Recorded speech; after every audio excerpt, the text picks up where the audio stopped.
बच्चों के सम्मान के लिए अपना तन मन धन ऊर्जा मेहनत खर्च करके यह आयोजन किया है।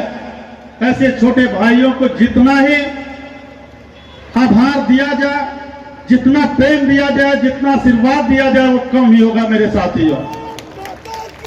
उनका नाम, सबका नाम लेना तो बहुत मुश्किल है, किसका किसका नाम लो।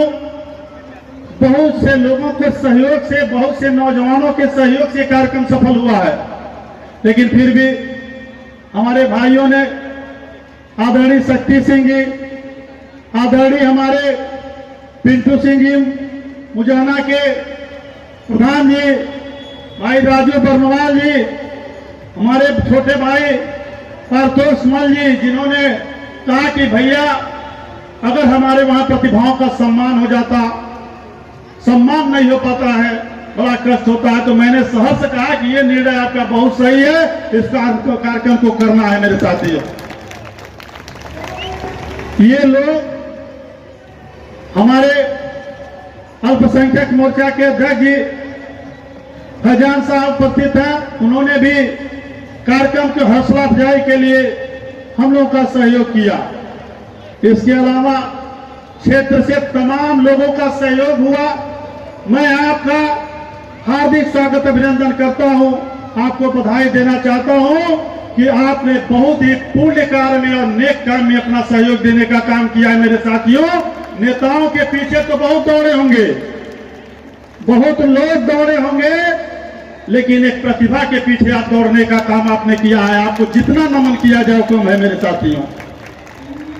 आज मेरे मंच पर मुख्य अतिथि बनने लायक मैं नहीं था यहां पर मेरे साथियों। मैं कहना चाहता हूं कि भरी झोली मिला मुझको मेरी सौगात से ज्यादा, सुनहरे दिन से भी ज्यादा, सुनहरी रात से ज्यादा। भगवान ने जो दिया मुझको उसको मंजूर करते हैं, लेकिन आपने जो दे दिया मेरी औकात से ज्यादा मेरे साथियों। आपने बहुत प्रेम और स्नेह दिया, इसको मैं भूल नहीं पाऊंगा। आज हमारे मंच पर जो उपस्थित हैं, मैं जानता हूं कि बहुत यहां झंझावत था, बहुत से राजनीतिक इसको राजनीतिक कार्यक्रम समझ करके दूर भगे। मैं उनको सहर्ष इनवाइट किया, नहीं आए, कोई बात नहीं। हमारा काम है अपने मकसद पर चलना। मैं आपसे कहना चाहता हूं कि सफर में धूप तो होंगे, जो चल सको तो चलो, सभी हैं भीड़ में, तुम भी निकल सको तो चलो। किसी के वास्ते राहें नहीं बदलती हैं, तुम अपने आप को खुद ही बदल सको तो चलो। हम लोग किसी के वास्ते नहीं है, हम रास्ता बदलना जानते हैं मेरे साथियों। आज हमारे मंच पर इस कार्यक्रम की अध्यक्षता स्वीकार किए हैं कुशीनगर के, इनसे वरिष्ठ भारतीय जनता पार्टी का कोई नेता नहीं होगा। कुशीनगर का अगर भारतीय जनता पार्टी का तारा कहा जाए तो सिर्फ तारा सिंह को कहा जा सकता है मेरे साथियों। लेकिन इनके मन के अंदर प्रेम था, मेरे प्रति नहीं, उन निहालों के प्रति प्रेम था, इसलिए उन्होंने स्वीकार किया है। आज हमारे मंच पर आदरणीय भूपेंद्र उपाध्याय जी बैठे हुए हैं, हमारे भाई रितेश भाई भारतीय जनता पार्टी के वरिष्ठ नेता है, स्वागत करने का बिना किसी भेदभाव के उन्होंने स्वीकार किया। हमारा सौभाग्य है कि हमारे विस्तारक अनूप गुप्ता जी भी यहाँ पर उपस्थित हुए, ये हमारा सौभाग्य है। हमारे बीच में आदरणीय नागेंद्र सिंह जी सहजनवा से चल करके आज जो चेयरमैन है, हमारे बीच में महेंद्र मल जी, भाई अवधेय सिंह जी, राम बदन सिंह जी, हमारे राजीव सिंह जी सदीपुर जिला पंचायत सदस्य हैं, नंदेश्वर गुप्ता जी, हमारे भाई कान में कह रहे हैं कि नाम छूट गया, मैं मंच से माफी मांगता हूं मेरे आप नंदेश्वर गुप्ता जी से, शैलेंद्र सिंह से माफी मांगता हूं कि उनका नाम कहीं से छूट गया। बड़ा कार्यक्रम है, आपका कार्यक्रम होता रहता है, इसको बहुत आप अन्यथा नहीं लेने का काम करेंगे। हमारे इंद्रजीत सिंह जी, हमारे दाहिने तरफ जो पत्रकारगण बैठे हुए हैं, बच्चों का हौसला बढ़ाने के लिए आपके शब्द इन बच्चों के लिए ऐसा होना चाहिए कि हाटा विधानसभा का हर अभिभावक सोचे कि अपने 2 बच्चों में से एक बच्चे को खिलाड़ी बनाना है। मेरे साथियों, ऐसा सशक्त होना चाहिए। हमारे साथ मंगल सिंह जी आए हुए हैं, हमारे तमाम नौजवान भाई। मैं आपको बताऊं, सोनबरसा से लेकर के अब किसका नाम तो मैं उसमें गिनाऊं, इतना जबरदस्त मेरा स्वागत किए कि ऐसा मंत्री का भी स्वागत नहीं हुआ होगा हाटा विधानसभा में। मेरे साथियों, यह राजनीतिक कार्यक्रम नहीं है, यह सामाजिक कार्यक्रम है। लेकिन ये बात सही है कि यहाँ भारतीय जनता पार्टी के नेता ही शरीक हुए हैं और दूसरा कोई शरीक नहीं हुआ है। मेरे साथियों, ये भी सही है सच में। इसलिए मैं 1 मिनट के लिए अपने भाषण को रोकूंगा और आप अपने भाइयों से प्रार्थना करूंगा कि अगर भारतीय जनता पार्टी, आदरणीय नरेंद्र मोदी जी, आदरणीय योगी जी का सरकार प्रिय हो तो एक बार यहीं बैठे बैठे 7505 403 403 पर मिस कॉल कर दे अपने मोबाइल से। मैं आपसे रिक्वेस्ट करना चाहता हूं, 1 मिनट में अपने भाषण को रोकना चाहता हूं। 7505 403 403 यहां से एक टावर बताएगा कि भारतीय जनता पार्टी के लोग इस टावर से आज बहुत ज्यादा सदस्य बनने का काम किए हैं। मेरे भाइयों, यहां का टावर बताएगा। मेरे भाइयों, मैं राजनीति से प्रेरित होकर के बात नहीं कर रहा। जयप्रकाश सिंह, मैं आपको बताऊं, CBI जो सरकार जो करे उसको कहना चाहिए। देखिए, हिंदुस्तान में स्वागत करें। आपको याद है श्री गुड्डू दुबे ओलंपिक का पदक हुई, इसके पहले इतना कभी आया था? श्री गुड्डू दुबे जी नहीं आया था। उसके पीछे कारण क्या था? माला कि पूर्व की सरकारें खेल पर वो ध्यान नहीं दी जो मोदी सरकार ने दिया है। ये बात मेरे भाइयों तय है, जान लीजिए। और मैं आपको बताऊं, ध्यान वहां तक केंद्रित है कि सांसद खेल आयोजन हो रहा है। सांसद जाएंगे वहां पर, खेल का आयोजन करेंगे, विभिन्न प्रकार के खेलों का आयोजन करेंगे। गांव से प्रतिभाओं को पिकअप करना है, ये निर्देश है। हमारा लक्ष्य आने वाले 8 साल बाद ओलंपिक में चाइना को पीछे करना है। मेरे साथियों, चाइना को पीछे करना है, ये लक्ष्य है भारतीय जनता पार्टी का। भारतीय जनता पार्टी का तमाम लक्ष्य है। हमारी माताएं बैठी हुई हैं। कोरोना काल जब चल रहा था, पूरे दुनिया में कहर मचा हुआ था, पूरी दुनिया लाशें गिन रही थी, उसमें भारत में छूटा नहीं था। मैं ये नहीं कर सकता हूं हम इतना कुछ कर दिए कि भारत एकदम बच गया, लेकिन मैं जरूर कुछ करना चाहता हूं। जो करना चाहिए वो किया गया। पूरे दुनिया की कोई भी गवर्नमेंट गरीबों के लिए निःशुल्क राशन, निःशुल्क दवा ये व्यवस्था नहीं कर पाई। मेरे साथियों, दुनिया के किसी भी सरकार की मैं बात करना चाहता हूं, सिर्फ भारत की सरकार ने किया। और मैं आपको बताऊं कि परम पूज्य योगी आदित्यनाथ महाराज जी, आपको पता होना चाहिए उनके विषय में। अगर वर्णन करना शुरू किया जाए तो भगवान से वर्णन उनका तुलना हो जाएगा। लगेगा कि अतिशयोक्ति मैं बोल रहा हूं, लेकिन अतिशयोक्ति नहीं है। मेरे भाइयों, आज राजनीतिक मैं ईमानदारी से मंच से कहना चाहता हूं, 1000 राजनीतिज्ञों को उंगली पर गिनेंगे और पूछेंगे इसमें ईमानदार कौन है। हो सकता कि 1000 में कोई ईमानदार न मिले। ये मंच से जीएम सिंह एक्सेप्ट करता है मेरे साथियों, जनता के बीच में बोले मंच से। लेकिन उत्तर प्रदेश के मुख्यमंत्री परम पूज्य योगी आदित्यनाथ महाराज जी, किसी की औकात नहीं है कि उत्तर प्रदेश के मुख्यमंत्री पर 1 रुपए का भ्रष्टाचार का आरोप लगा देगा। मेरे साथियों, किसी की औकात नहीं है।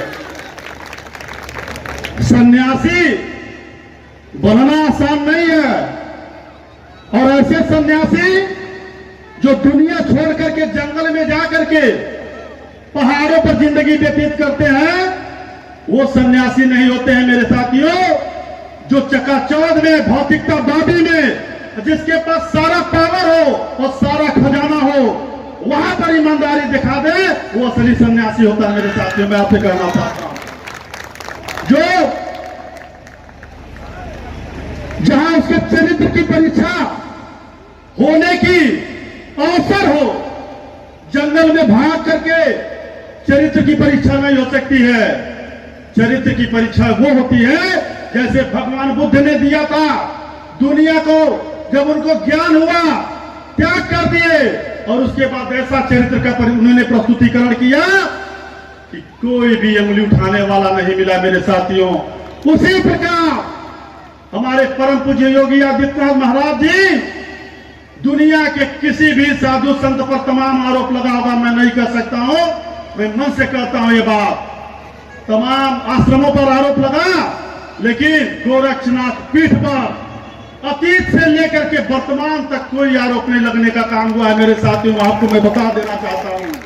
और उसके बाद व्यक्ति कर्मठी हो, कोरोना काल में आप उठा करके देख लीजिए कि हिंदुस्तान में कोई भी मुख्यमंत्री अगर योगी आदित्यनाथ जी जैसा सीएससी पीएससी पर जा करके एक कर दिया हो, एक दिन में 4 जिले का दौरा किया हो, जहां बेटा अपने बाप का दाह संस्कार करने से डरता था कि हमको कोरोना हो जाएगा, वहां परम पूज्य योगी आदित्यनाथ जी सर पर कफन बांध करके अपने गरीब जनता की सेवा में निकल गए थे। इस बात को भूलना नहीं चाहिए मेरे साथियों,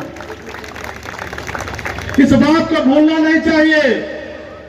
भारतीय जनता पार्टी के ऊपर आरोप लगता है कि यह मुसलमान विरोधी है। मेरे साथियों, यहां मुसलमान समाज के लोग भी मेरी आवाज सुन रहे होंगे और हाथ उठाए हमारे भाई।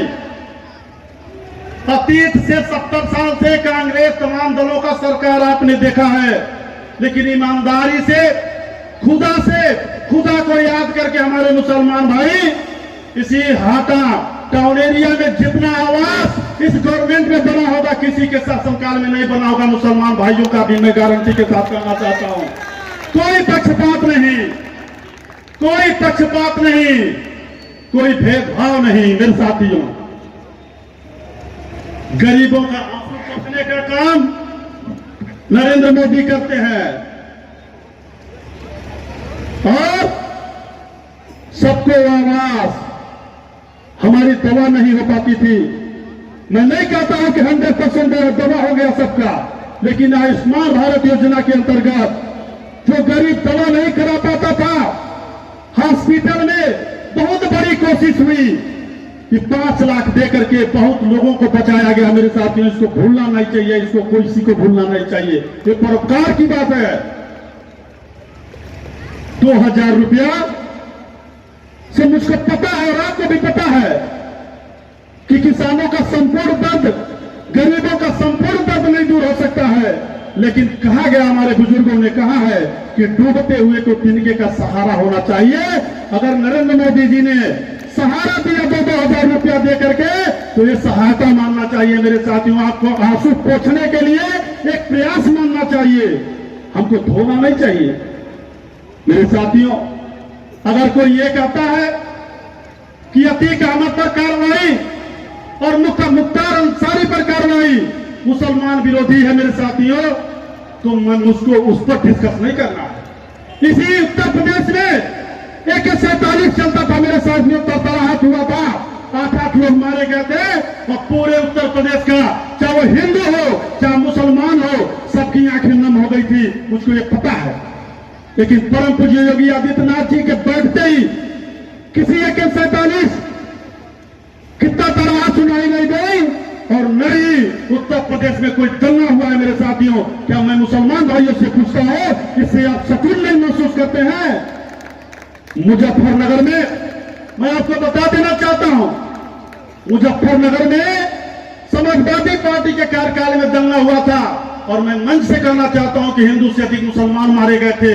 और ये तुष्टीकरण की राजनीति करने वाले नेता जो हमारे भाई ने बताया कि कल आकर के कह रहे थे हिसाब लेना है तुम्हारे इसी डायलॉग से और तुम्हारे इसी फेसबुक के पोस्ट से, जो तुम लिख रहे हो कि रेलम रेल करूंगा, ये करूंगा, ऐसे रह दूंगा, बारिश आ जाए तो बर्बाद कर दूंगा, नेस्तनाबूद कर दूंगा। मेरे साथियों, ये प्रदेश की जनता देख रही है, प्रदेश की जनता देख रही है कि योगी आदित्यनाथ के मुख्यमंत्री बनने के बाद कोई गुंडा चूप नहीं कर रहा है, चाहे वो गांव का गुंडा हो, चाहे उत्तर प्रदेश का गुंडा हो। मेरे साथियों, कोई चूप नहीं कर रहा है। और एक बार और हाथ मजबूत करेंगे, करेंगे क्या करना है, संकल्प लेना है मेरे साथियों, करेंगे नहीं। और मैं बता रहा हूं कि पिछले चुनाव से ज्यादा रिकॉर्ड बहुमत लेकर के भारतीय जनता पार्टी सरकार बनाने जा रही है। आदरणीय अखिलेश यादव जी, पहले आप सरकार बनाने से पहले अपने गुंडों को रोकने का काम करिए, तब जाकर के आप सरकार बना पाएंगे मेरे साथियों। जनता में मैसेज है कि सरकार आएगी, सरकार आएगी तो ये कहर ढाने का काम करेंगे। इसी हाथा में हम लोगों के कान तक आवाज जाती है। इसी हाथा में यहां का नेता, समाजवादी पार्टी का नेता जब सरकार में था, गांव गांव में पार्टी बंदी कराना, गांव गांव में लड़ाना, फर्जी एफआईआर करके जेल में भेजने का काम एक यहाँ का नेता किया। मेरे साथियों, भारतीय जनता पार्टी का कोई भी नेता कौन केडिया इस मंच पर नहीं आए, लेकिन तब भी मैं कहना चाहता हूं कि भारतीय जनता पार्टी का कोई भी नेता किसी को प्रताड़ित नहीं किया होगा। ये मैं आपके बीच गारंटी के साथ कहना चाहता हूं। तो क्यों नहीं किया होगा?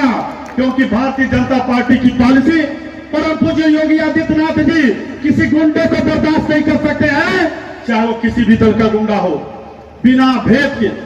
कहते हो ऐसी जी 35% मुसलमानों पर अत्याचार हुआ, 35% मुसलमानों का इनकाउंटर हुआ, मैं उन्हीं की बात मान लेता हूं। ये माने ने 35% अगर मुसलमानों का हुआ तो 65% हिंदुओं का भी इनकाउंटर हुआ आप ही के गणित से। लेकिन आप गणित गलत बता रहे हैं, गणित गलत बता रहे हैं। आदरणीय ओवैसी जी, योगी आदित्यनाथ जी, आप कार्रवाई उठा करके देख लीजिए। न ठाकुर देखे हैं, न ब्राह्मण देखे हैं। जब कहीं मारे जाते हैं विकास दुबे, वे फैलाया जाता कि ब्राह्मण विरोधी है। कहीं मुसलमान कोई गुंडा मार दिया जाएगा तो कहेंगे मुसलमान विरोधी है। हमारे गोरखपुर में 3 ठाकुरों के ऊपर जो गुंडा थे उनके ऊपर कार्रवाई हुआ जबरदस्त, इसको कोई नहीं कहने वाला है। योगी आदित्यनाथ जी, मैं बताऊं, न जातिवादी हैं, सिर्फ न्यायवादी हैं। उनके दरबार में जो जाता है बिना किसी भेदभाव के। और मुसलमान भाइयों, मैं आपके साथ कहना चाहता हूं, अगर आपके ऊपर कभी कष्ट आए, महाराज जी के पास अपना फरियाद लेकर के जाना। अगर भेदभाव हो जाना तो फिर जीएमसी से बात करना कि जीएमसी मन से क्या कहते, तो आपके लिए भी भेदभाव नहीं होगा। ये मैं आपको विश्वास दिलाना चाहता हूँ। लेकिन दूर से एक ओपिनियन बना लेना, एक सोच लेना कि नहीं फला मेरा विरोधी है, फला मुझसे नाराज है, ये गलत बात। किसी भी चीज को जब तक अपने हृदय के तराजू पर तौलिए नहीं और सही न पाइए, तब तक अपने मुंह से वक्तव्य न दीजिए। मेरे भाइयों, आप आए यहाँ पर, मेरी बात आपने सुना, मैं आपको पुनः प्रणाम करता हूँ। और मैं एक बात की गारंटी देना चाहता हूँ, आपने कार्यक्रम आयोजन कर दिया ना, छोटे बच्चों से बहनों, मैं तुमसे कहना चाहता हूँ, आने वाला अगला साल यहीं के नेता मजबूर होकर के इससे बड़ा कार्यक्रम करेंगे। सीएम सिंह ने वो शुरुआत किया है, यहाँ के लिए शुरुआत किया है। मजबूर रहेंगे यहाँ के नेता और कहेंगे इससे बड़ा कार्यक्रम किया जाए, नहीं तो जीएम सिंह जैसा कोई दूसरा आ जाएगा और कार्यक्रम करके चला जाएगा। यह अनुमान लगा लिए कि जीएम सिंह चुनाव लड़ने आ रहे। मैं यह भी कह देना चाहता हूँ, बहुत मैं दूसरे टाइप का नेता हूँ, मैं जानता हूँ कि इसके मन के अंदर क्या प्रश्न है और क्या उत्तर वो चाहता है। अगर जिसके मन के अंदर ये प्रश्न है कि जीएम सिंह चुनाव लड़ने के लिए आ रहा है, वो भारतीय जनता पार्टी का अच्छा सिपाही नहीं हो सकता। भारतीय जनता पार्टी को कोई टिकट काट नहीं पाएगा और कोई टिकट दिला नहीं पाएगा। आदरणीय नरेंद्र मोदी जी से लेकर के पूरा संगठन, हमारे विस्तारक महोदय, आरएसएस, तमाम इंटेलिजेंस, एलआईओ और तमाम एजेंसियां वो सर्वे करेंगी। उसके बाद ये रिपोर्ट जाएगा, जिसका जैसा काम होगा वैसा निर्णय होगा। किसी की औकात नहीं है कोई भी नेता रहे किसी का टिकट कान भर के कोई कटवा पाएगा। मैं आपको यही बताना चाहता हूं। और यहाँ के नेताओं को मेरी आवाज अगर सुनाई दे उनको आश्वस्त करना चाहता हूँ, जीएम सिंह जैसे लोगों से भयभीत मत होइए। भारतीय जनता पार्टी पर विश्वास करिए, अपने नेतृत्व पर विश्वास करिए, आप काम करिए, आपका सम्मान होगा। यहाँ सम्मान सबका होता है मेरे साथियों। और योगी आदित्यनाथ जी यही गोरखपुर के रहने वाले हैं, एक एक विधानसभा को बाई नेम बाई फेस सबको जानते हैं, कौन क्या कर रहा है वो भी जानते हैं, और कौन कैसा है ये भी जानते हैं। कोई उनसे परे नहीं हो पाएगा। पुनः आपके चरणों में नमन करते हुए मैं आपसे कहूंगा कि जब इस प्रकार का आयोजन हो, सामाजिक आयोजन हो, प्रतिभाओं के लिए आयोजन हो, जो हमारा सीना गदगद और चौड़ा करने वाला आयोजन हो, तो आप बढ़ चढ़ करके हमारे भाई बड़े बुजुर्ग हमारी माताएं हिस्सा लेना। आप बहुत जगह हिस्सा लेती हैं, लेकिन ये जो आपका हिस्सा है यह देश के निर्माण के लिए हिस्सा है।